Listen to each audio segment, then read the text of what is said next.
Now, thousands of residents in Mwea East and Mwea West are set to enjoy faster and more convenient access to essential government services following the official opening of a new Huduma Center in Mwea Town, Kirinyaga County.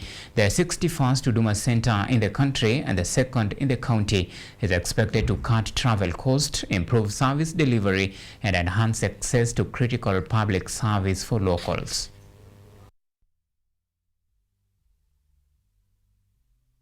Nimetoka mbali hapa South Ngariama huku Mwea, lakini tumefurahia kuwa na Huduma Center sababu hapo mbeleni tulikuwa tunaenda mbali huko kaunti ya Embu, lakini saa hii nimeingia Huduma Center, nimepata kama uko na shida na kitambulisho unasaidiwa.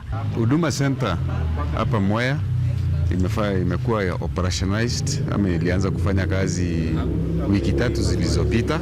Ilianza kufanya services, iko na services NTSA, iko na mambo ya vitambulisho, clearance, all services za serikali.